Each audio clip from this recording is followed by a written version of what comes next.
So I wasn't happy with the last video that I made, so I thought I'd make another batch. And here I've got 201 flower heads. I'm just going to clean them all up a little bit real quick just before I get to boiling them. So I'm just going to pick off this bottom section where all of the flower heads meet. You see how they all just fell apart the second I opened that up? If you wanted to, you could remove the rest of it, but it doesn't really matter. You just want to get the most of the green away, and this is going to be your most bitter section. I'm going to keep those greens on and just remove these little heads here. See how long this takes to get done. And pick them off while they're there anyway. Make that a little bit cleaner. It doesn't matter if you're missing petals, you're putting plenty of flowers in there. Just try to keep it consistent.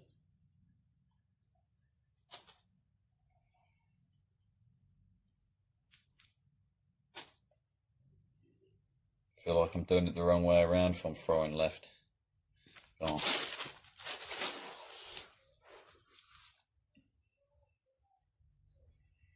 It takes a little bit of time, but after creating this, there was not a chance that I could leave it at just one batch this year. As you can see, it's much quicker when you're just simply picking off this bottom section. You basically find where you'll have the green running up, and then down here you'll have green running backwards in that direction. You'll grip onto that backwards facing section and pinch it off, and that should ideally be the section that you need to clear. As I was saying, it doesn't matter that much about having the green. It's simply about getting a better, less bitter flavour. But many people add lemon anyway, which will bring that back, that bitterness. So it really depends on the person.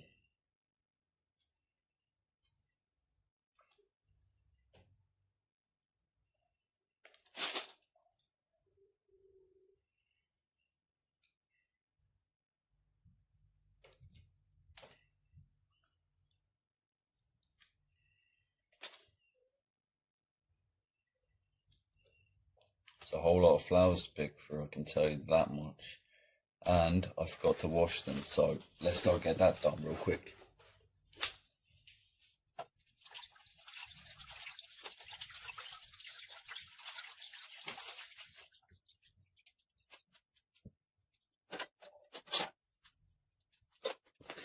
For example, if you didn't have 200, for instance, or you didn't have 100, or you wanted to create a bigger batch, for instance, more going on 1,000 plus, then what you'd want to do is freeze these in a bag. But you're going to want to make sure you can count them all up first and process them down to the point in which you're going to be using them, that being petals or with the greens, or if you plan on just chucking them in a hole like this, then there's no processing whatsoever. Just count them up, because obviously you need to be aware of how many heads you've got, and you don't need to be defrosting these necessarily before using them.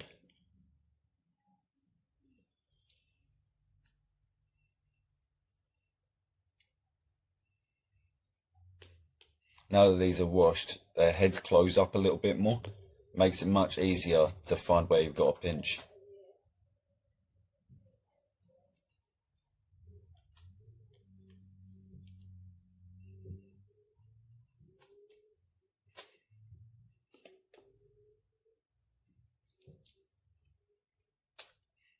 I haven't decided whether I'm going to put anything extra with this one though. I may decide to put in a little bit of thyme. I have some lavender stored away. Some people like to put orange peel within theirs, but I like mine quite basic. It tastes like a very slightly floral honey. And the reason for that is that bees get their main source of pollen from a dandelion. You could walk through a patch of dandelions and have a smell of the ground, and it will just stink. It will completely stink of honey.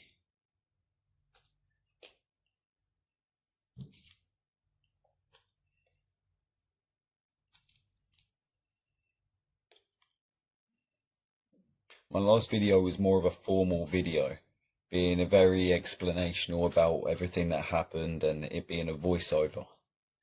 But this time I thought I'd be a little bit more bare bones so that you can do the journey with me and physically see how long it's going to take. We're currently at 5 minutes, probably through 20, 30, who knows. Probably more than 20, probably more than 40. Who knows, who knows. Count them up, someone count them up.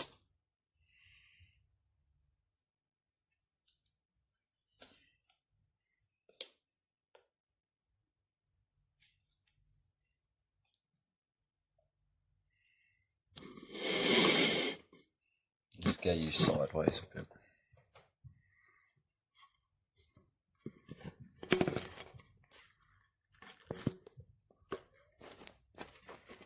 You gotta forgive my camera setup. It's just a simple little thing that I had to build just to keep everything stable where I need it. Nothing special, but it'll certainly do the job for now.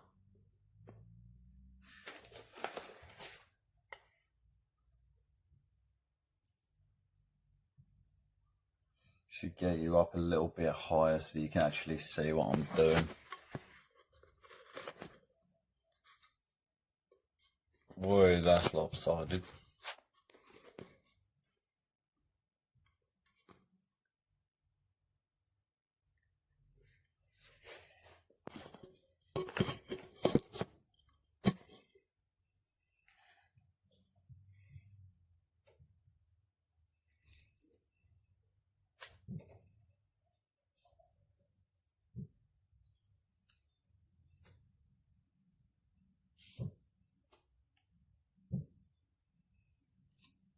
Other ingredients that people like to put in are thyme, rosemary.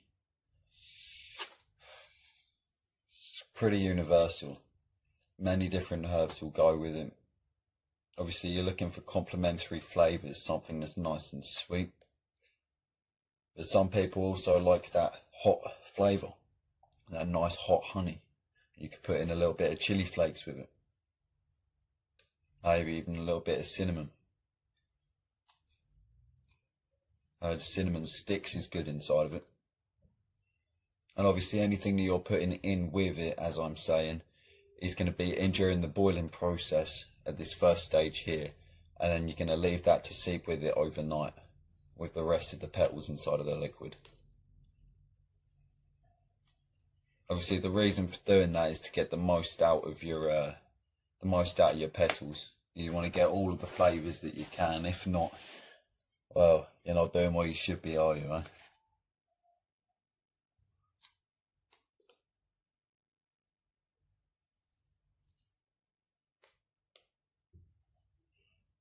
I definitely appreciate the amount of time that it's taken me to do it this round though. Last time I could have spent upwards of an hour trying to do this. I even had my wife helping me at one point, just to finish him off. Admittedly, we went out quite late in the day. It was definitely the afternoon. So we didn't have a great deal of time to get it sort of started.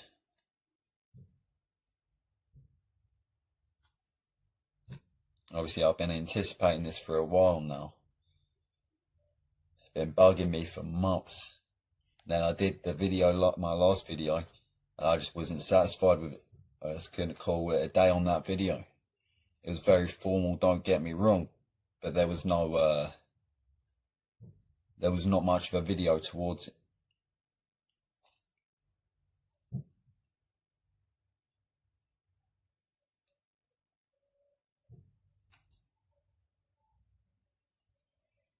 You're getting dementia. Trying to figure out which put it in. That was the whole point of changing the hands. It's very repetitive. Also, this is the sort of job you'll give to your child if you're out in the wild or you're off grid or you want to process up some nice honey for the winter. Or even summer. They don't last for that long. But luckily with these, when the heads start to age, they'll blossom into a nice, how would you word it? well, a ball of fluff, you could say. And those fluff are attached to seeds, and that's how they disperse their seeds around. And it's not illegal to collect these seeds, so as I did, I collected up a big handful of these seeds, just walking through the fields, collecting them, putting them in my pocket. And when I got home, I put them inside of a big long trough filled with dirt, and hopefully within the next 2 weeks I should have plenty come up. And then my reason for doing this isn't for the flowers, it's for the actual leaves themselves, and so that I can use the roots, seeing as you can't harvest roots on public land, and that's where I collect most of my things from, conveniently. I don't have a garden, so I'm quite restricted, but we definitely make do with all the plants that we have out here. Like for instance, we have gooseberries, we have raspberries, we have brambles, we have, oh, what else do we have? We have potatoes.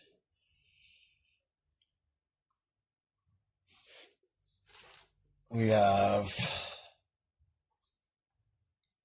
strawberries.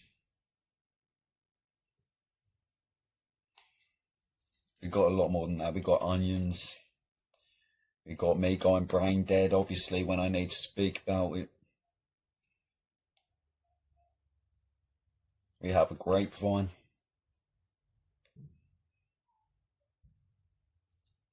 I also planted a couple trees this year.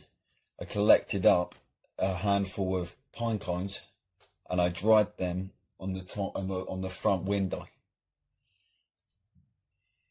Within the next couple weeks, they're nicely split open, and I was able to pry out all of the little seeds. I got a nice plant pot that I could put them in, just to nurse them into a decent sized tree, and then I can put them all in the ground at once in a nice big tuft, and it will grow very large and very nice. Hopefully, that's the aim. However long we're going to be around here for before everything goes and we have to run off grid, as you should probably understand anyway.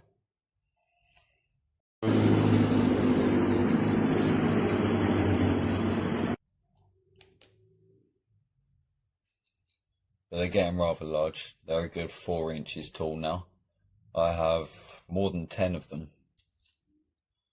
I'll have to show you at some point when I get the opportunity, but that won't be in this video. I'll maybe upload a post so that I can show you, or maybe a quick short so that I can give more of a description and put a video behind it.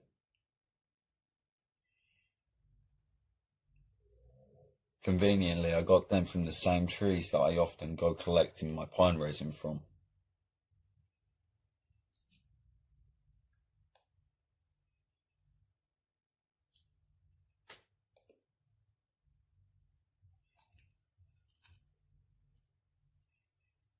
One thing I am debating this year is what types of syrups I should do. I did have the aim of doing an elderberry syrup, and I did have the plan to tap a few trees, being oak, being chestnut,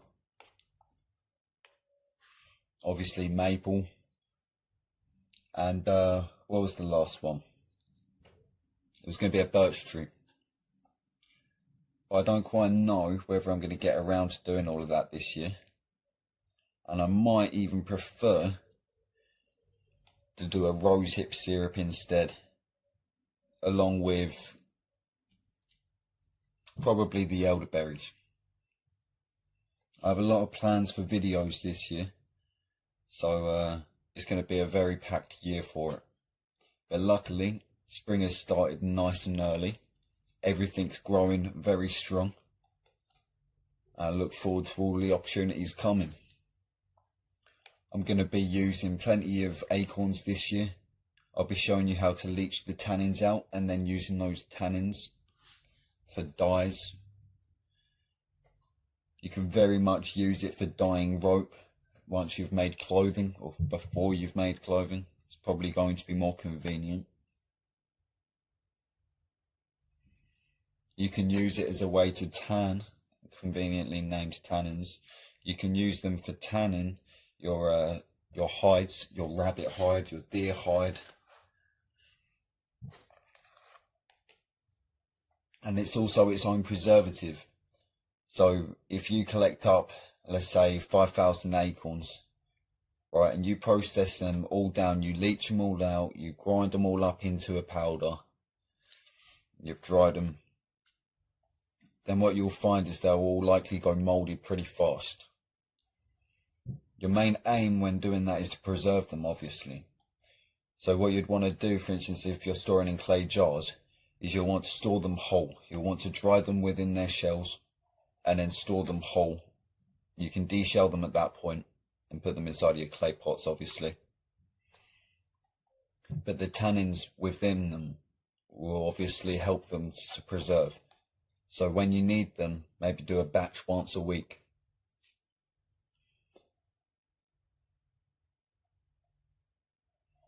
We've made short work of this.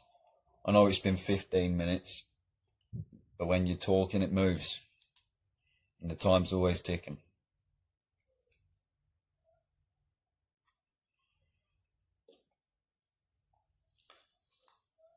The last batch I did was 100 flower heads. This batch is very shy over 200. So instead of 400 millilitres of water, this time I intend on using 800. It's rather close to a litre, so it's going to take more time to boil and steep. But that's always something you're going to have to bear in mind. When you're out in the wild, it's going to take you a lot longer to keep that water boiled. It's not boiled, it's simmered. But to control that temperature, you're going to be moving your pot around a lot. But this is the sort of thing that you can do sitting by the camp in the evening. You process them all up, get them all chucked in a pot. You could even just put them in a pot of water overnight if you had to, and then get boiling the next morning. Then ideally that evening you should be ready after sitting and steeping in your river.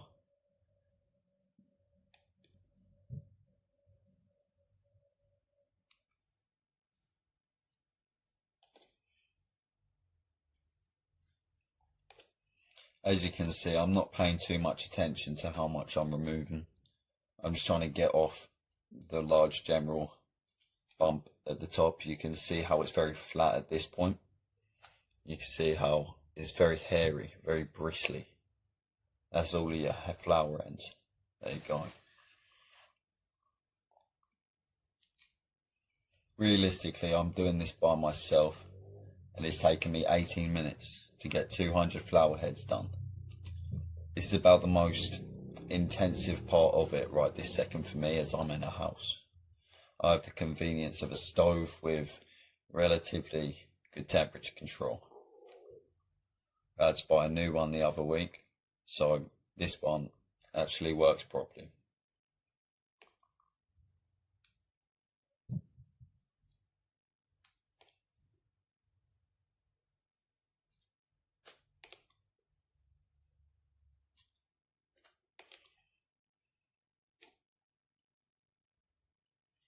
When you're going out and harvesting, the thing you want to be careful with is where is a dog most likely to have pissed. I collected these from a park, but I definitely paid attention to where the grass was clearer, where there was less grass, or where it was browner, more brown rather, near poles or trees at the edges of fields. You have to be careful. I know we're boiling it, but if you notice in that area that there is constantly a person with a dog in sight, then you kind of have a problem and you need to be more careful. Obviously that's not an ideal spot to go for, and you'd be better off just harvesting up all of the seed heads and growing your own in a patch in the corner of your garden. Obviously pick a light sunny spot so that they can get enough light to actually grow heads on them. If not, you'll probably have to wait long into the season.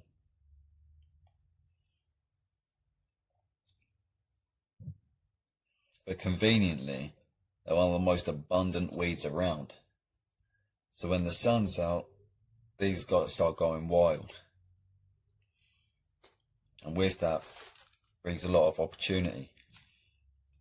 If you had, let's say, 350 heads and you only used 200, or you used 300,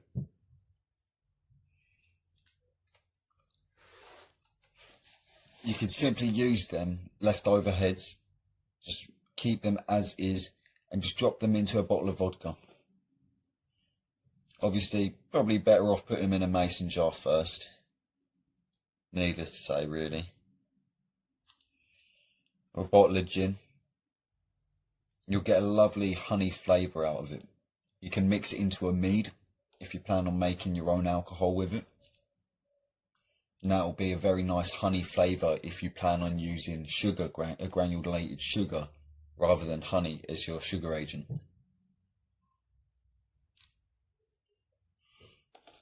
I've probably got about 20 left of these today. It's been amazing weather at the moment. The past couple of days it's been very windy, but again today it's nice and sunny out there. It's not the hottest, but luckily we've had clear skies, which means all of the dandelions are poking their flowers out. In my last video I also forgot to explain these stems are rounded. I'll also recap the fact that these stems leach a white liquid. That liquid can be reactive to some people, and if you are one of those people, then you should probably avoid this task, and maybe even avoid eating this in general.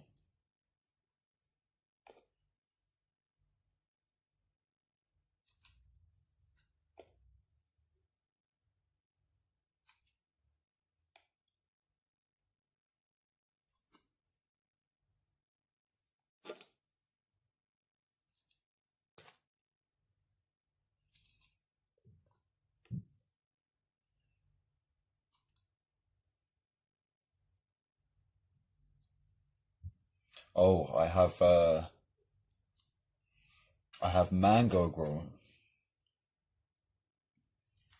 Too, with that I have plums growing, many plums growing.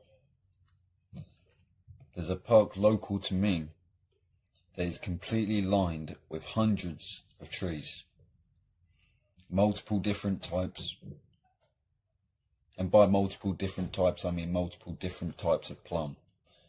You have the cherry plums, you have the ouches,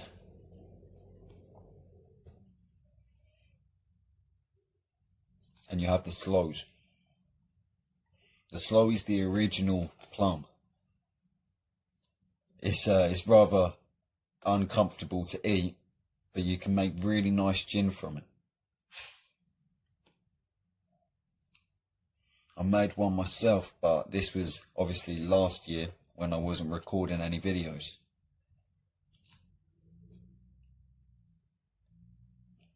In fact, I believe I may still have a bottle of that somewhere. Let me go have a look.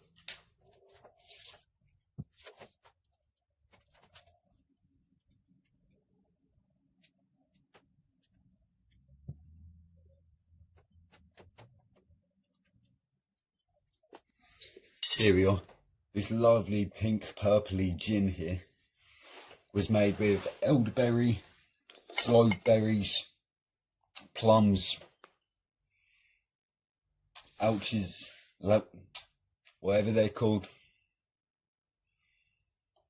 What else was in there? Brambles. A little bit of brambles in there.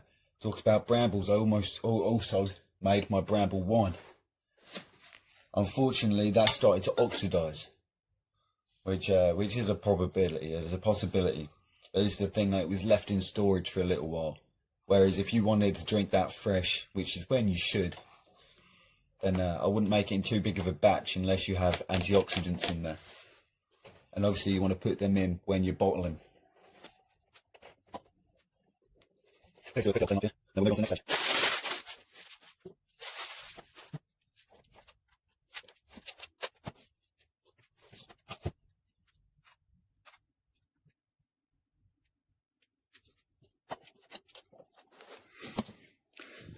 So, as previously explained in my last video, I'm going to need 400 millilitres of water for every 100 flower heads, and here we have 2.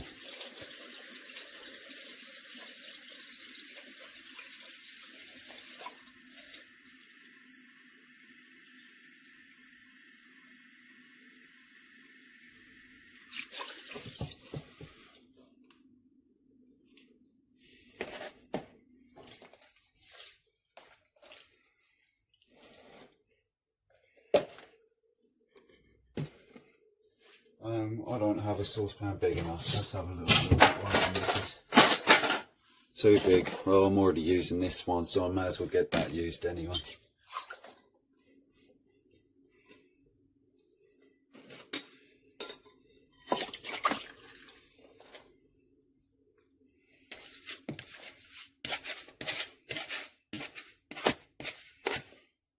Let's have a little look at what herbs the missus has got. Alright, let's get that all nice down in there.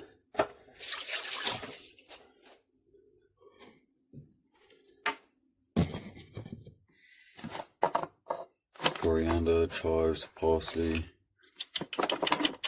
thyme. We're putting some thyme. What else do we want in here? Let's put some apple.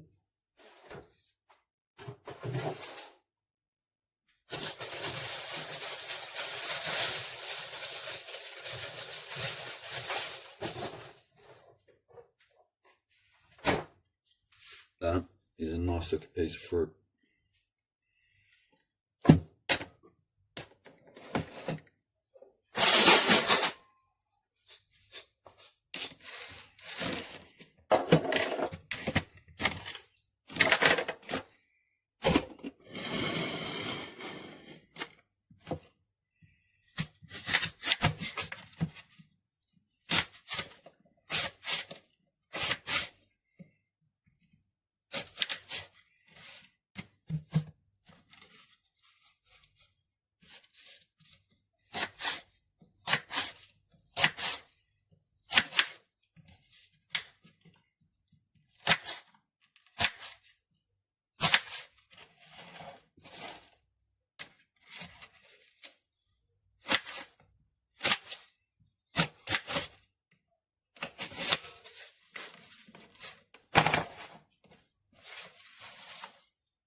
Just going to eyeball it. It doesn't need to be specific.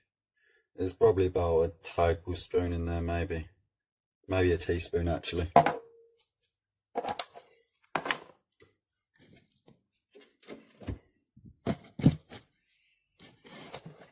It's looking very nice. Let's give that a good mix.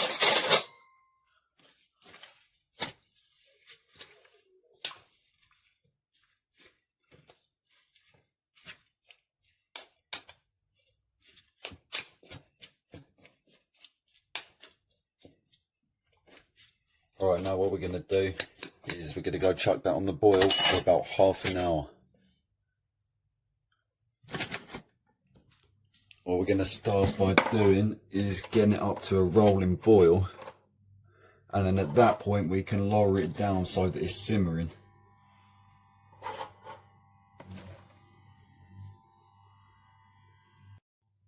Okay, so now this is starting to heat up nicely. What I'm going to do is show you my last attempt at it. Here we go, let's get this light on. As you can see, you can't really tell. Let's get this up to a light here.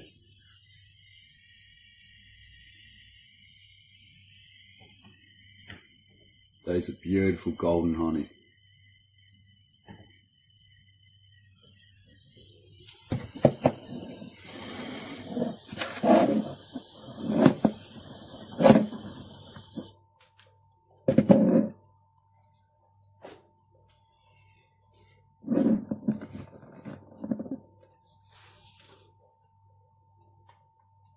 That appears to be an issue.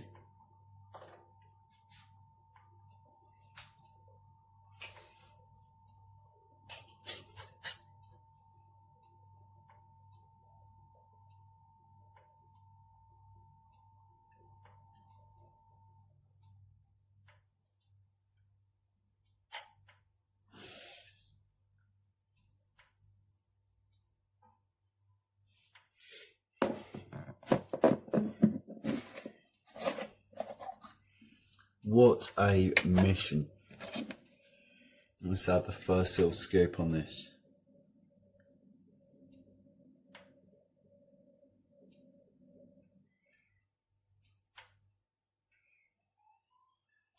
Tell me that's not honey.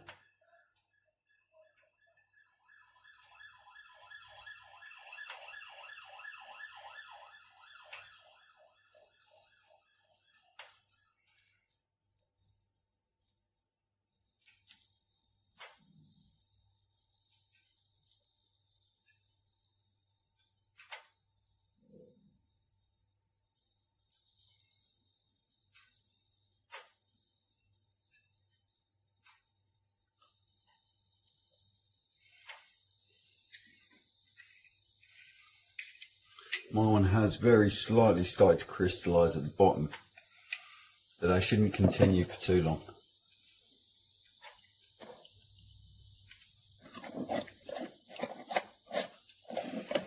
I think it's better than honey personally, but still the sugar is very caney.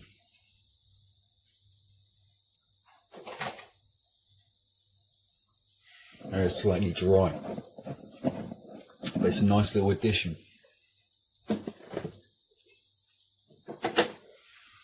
Trying to figure out there's some sort of sweet treat that it tastes like.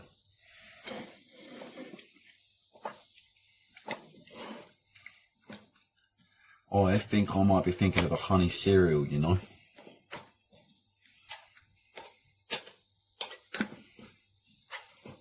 It's getting pretty hot now, so I just want to give it a mix around, just try and make sure everything's under it. If I'm going to be struggling to do that, then I'm going to want to put in an extra little bit of water, maybe top it up to a litre, which isn't an issue. 500 millilitres per 100 flowers is also very common. Right, let's lower this down a little bit just because I don't like the smell of that. There we go, I see what's happening there.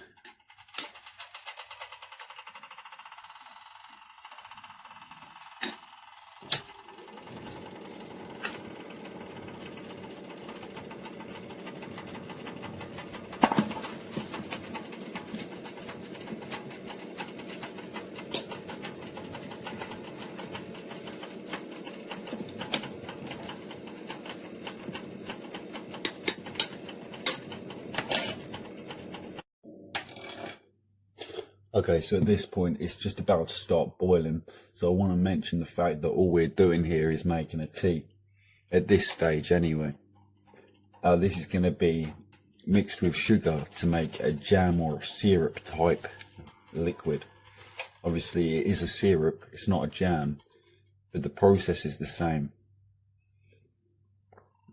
I think I may have added a little bit too much time because I'm getting a lot of scent from that. But I think it could still be quite a nice flavour. Let's check this out. We're getting a nice yellow colour appearing now. They're all much softer, they're very much cooked. So at this point I haven't started my half-an-hour timer. I want to start off by getting it to a boil first. Obviously I'm not going to film the half an hour because that would be redundant.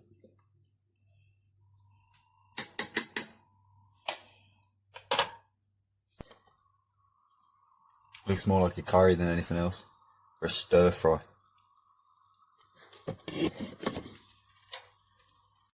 Okay, so now the larger bubbles are starting to come up and you can tell that you're at boiling point. You want to lower it down so that it's just slightly bubbling. Just all of those little tiny bubbles coming up. That's where you want to be at. And you're going to sit at this point for the next half an hour. We're currently... Oh, that's not England. We're currently 3 minutes past 6. We're currently 6 minutes past 3.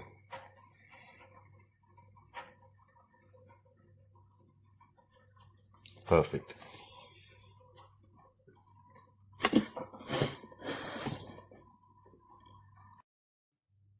Right, now your tea's been sitting there simmering for the past half an hour. This was in for 40 minutes just because I felt like it needed the extra time. What we're going to do is we're going to take that off of the heat. We're going to let that cool down before transferring it into a pot for storage overnight in the fridge. The reason why you want to do this is so that you can enrich those flavours even more. You want to make sure you keep all of your petal, your fruit, well, obviously your ingredients in this pot so that you can get the most out of it.